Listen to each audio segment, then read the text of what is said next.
Well, you guys, today I'm going to be reading Big Nate in a Class by Himself by Lincoln Purse. Let's get started.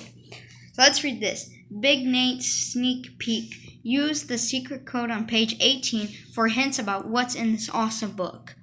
So, you'll have to pause it when I get to page 18 to know what all of this says.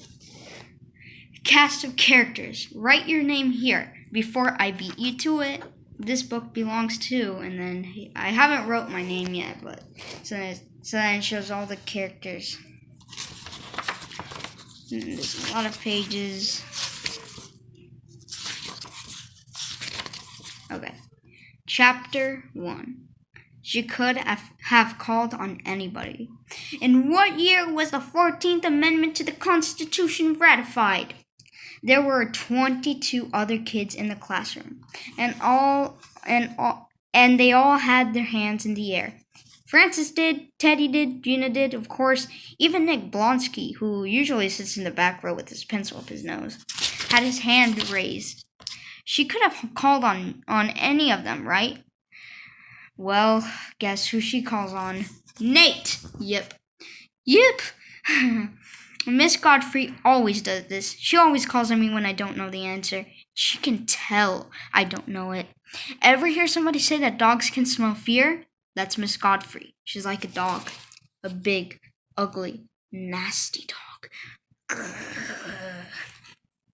I sort of scooch down in my seat. The whole class is staring at me. My ears start to burn, then my cheeks. I can feel tiny droplets of sweat beating up on my forehead. Well, she barks. What was the question again? I've heard that on an average day you use about 10% of your brain power. Well, sitting here with my mouth turning as dry as a sack of sand, I really need that other 90% to kick in. But my mind is blank. Miss Godfrey steps away from the chalkboard and starts toward me. She looks mad. No, worse than mad. She looks mean. Her face is flushed. I can see tiny flecks of spittle at the corners of her nose. That's pretty gross. I brace myself. And then the bell rings. And rings. And keeps on ringing. Except it doesn't really sound like the school bell. It sounds more like ring, whap. I was dreaming. I blink hard, then let out a huge sigh of relief. I've never been so happy to hear that alarm clock in my entire life. Not that I'm ready to get up or anything. Closing my eyes again, I flop back down onto my pillow. Zzz. Time to go to school. Nab. Foof. Hey, thanks a lot, Dad. Way to break it to me. Gently, nice parenting. Actually, his parenting skills aren't that bad. He makes the nastiest tuna casserole you've ever tasted. Blech. But he's pretty harmless, especially compared to some of the psycho dads I've seen at Little League games. It's just that Dad's kind of clueless. He has no idea what it's like to be me. Parental fact. Once you go bald, you completely lose your ability to relate to anyone under the age of 30. I don't know if that's true, but I mean, how long has it been since he was in middle school? 30 or 40 years? I think he's forgotten how it feels to be held prisoner all day long in a building that smells like a combination of chalk dust, ammonia, and mystery meat. He can't. Oh, I mean ammonia. I don't know how to say that. He can't remember what it's like to be an average 6th grader. And not that I'm an average 6th grader. Okay, I'll admit that I'm not exactly Joey Honor Roll. But answer me this. When I get out there in the real world, is anybody going to care whether or not I know who was vice president under Warren G. Harding? And don't you try to pretend that you know it, because you don't even try to pretend that you know who it was, because you don't.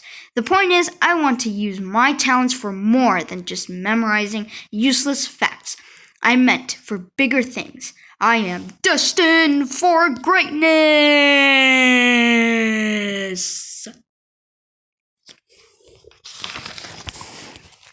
I'm still not 100% sure what kind of greatness I'm destined for, but I'll figure it out. I've got options. I keep a list on my closet door about this very subject. Could achieve greatness in 1. Soccer. I'm a goalie for a middle school team. 2. Music. Enslave the Mollusk, the band I started with Francis, Teddy, and Otter, rocks. 3. Cartooning. I specialize in caricatures of teachers.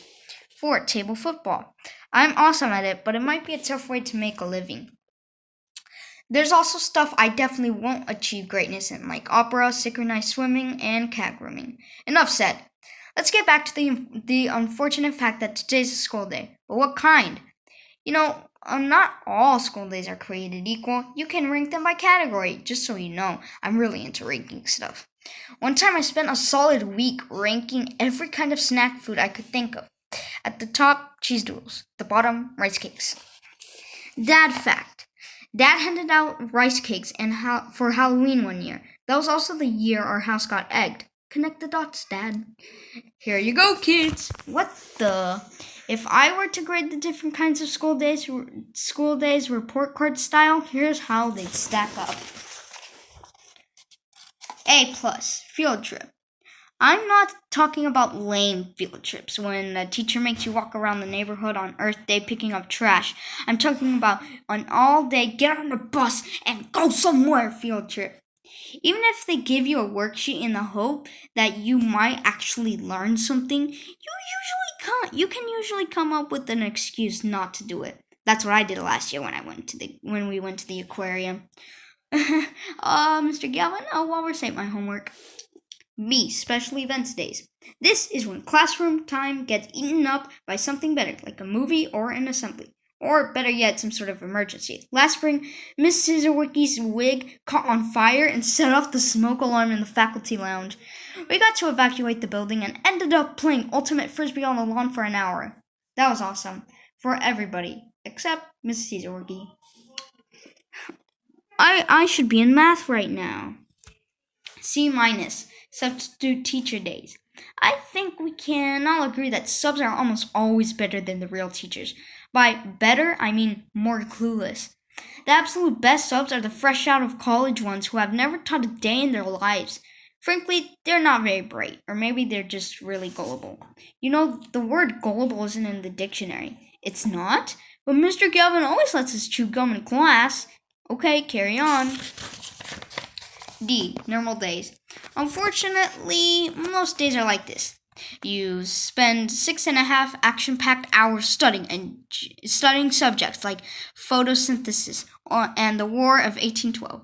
Thrilling. You get home after school and your parents are like, "What did you learn in school today?" And you think about it for a solid 10 seconds and then you say, "I don't have the foggiest idea." That's actually what I do. I say, "I don't know." F. Train wrecks. There are so many ways for a school day to go wrong that it's almost impossible to list them all. You could get screamed at by a teacher, usually Miss Godfrey, for absolutely no reason, which seems to happen to me a lot. You could get roughed up by Chester, the school bully who looks like he spices chocolate milk with human growth hormone. Or your teacher could nail you with a quiz or a test you never saw coming. Test. Test. Now there's a horrifying thought. Do we have a test today? I don't remember any teacher mentioning a test today. But like I already told you, I don't remember much of anything they say. I usually start to lose interest right around the time I hear, "Settle down, class." Settle down, class, in teacher speak means let the mind-numbing boredom begin. And by the way, there's a test tomorrow. It's times like this I wish I paid better attention in class. Like Francis, he'll know whether or not we have a test today. Francis fact. He insists on eating his lunch every day in alphabetical order. Apple, celery, sandwich, yogurt. Here's the thing about Francis. He knows just about everything. He's always got his big fat nose buried in the book of facts, and he takes school pretty seriously. The truth is, he's kind of a geek. But I'm allowed to call him that because we're tight.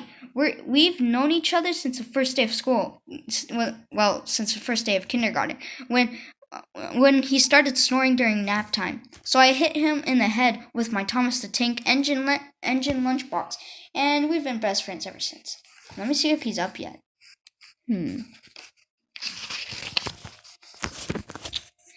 Yup, he's up, and he's reading, of course. But wait a minute, look what he's reading. His social studies textbook. So he must have a test today. Oh no, this is bad. This is very bad. First, because my social studies textbook is in my locker at school. And second, because I'm suddenly remembering what Miss Godfrey said to me after her last test. If you do this poorly on the next test, Nate, you could very well end up in summer school. Yipe. We've got social studies first period. That only gives me about 45 minutes to study my class notes. Class notes. Where are my class notes? Ah, here they are.